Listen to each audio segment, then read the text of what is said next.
Wahyu pasal 14. Lalu aku melihat sesungguhnya anak domba berdiri di gunung Sion dan bersama dia 144.000 orang, dan di dahi mereka tertulis namanya dan nama Bapanya. Aku mendengar suatu suara dari surga bagaikan desau air bah dan bagaikan bunyi guruh yang dahsyat. Suara yang kudengar itu seperti bunyi pemain-pemain kecapi yang memetik kecapinya. Mereka menyanyikan suatu nyanyian baru di hadapan tahta dan di depan keempat makhluk dan tua-tua itu, dan tidak seorang pun yang dapat mempelajari nyanyian itu selain 144.000 orang yang telah ditebus dari bumi itu. Mereka adalah orang-orang yang tidak mencemarkan dirinya dengan perempuan-perempuan, karena mereka murni sama seperti perawan. Mereka adalah orang-orang yang mengikuti anak domba itu kemana saja ia pergi. Mereka ditebus dari antara manusia sebagai kurban-kurban sulung bagi Allah dan bagi anak domba itu. Di dalam mulut mereka tidak terdapat dusta. Mereka tidak bercela. Lalu aku melihat seorang malaikat lain terbang tinggi di langit, dan padanya ada Injil yang kekal untuk diberitakannya kepada mereka yang tinggal di bumi, dan kepada semua bangsa, suku, bahasa, dan umat. Dan ia berseru dengan suara nyaring, "Takutlah akan Allah dan muliakanlah Dia, karena telah tiba saat penghakimannya, dan sembahlah Dia yang telah menjadikan langit dan bumi, laut, dan semua mata air." Seorang malaikat lain, malaikat kedua, menyusul dia dan berkata, sudah runtuh Babel, kota besar itu, yang telah memabukkan segala bangsa dengan anggur hawa nafsu cabulnya." Seorang malaikat yang lain, malaikat ketiga, menyusul mereka dan berkata dengan suara nyaring,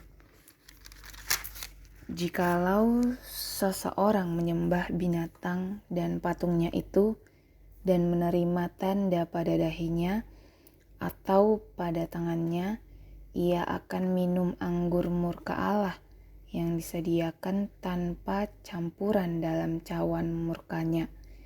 Ia akan disiksa dengan api dan belerang di depan mata malaikat-malaikat kudus dan di depan mata anak domba.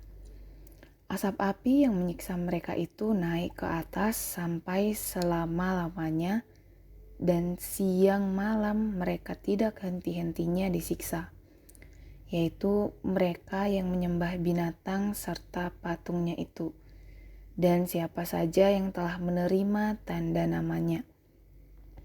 Yang penting di sini ialah ketekunan orang-orang kudus yang menuruti perintah Allah dan iman kepada Yesus.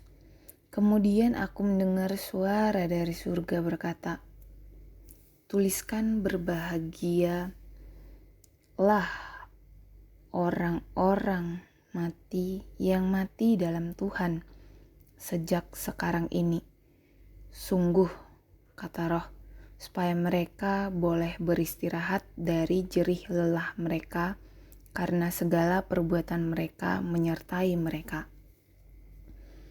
Lalu aku melihat sesungguhnya ada suatu awan putih, dan di atas awan itu duduk seorang seperti anak manusia dengan sebuah mahkota emas di atas kepalanya dan sebilah sabit tajam di tangannya.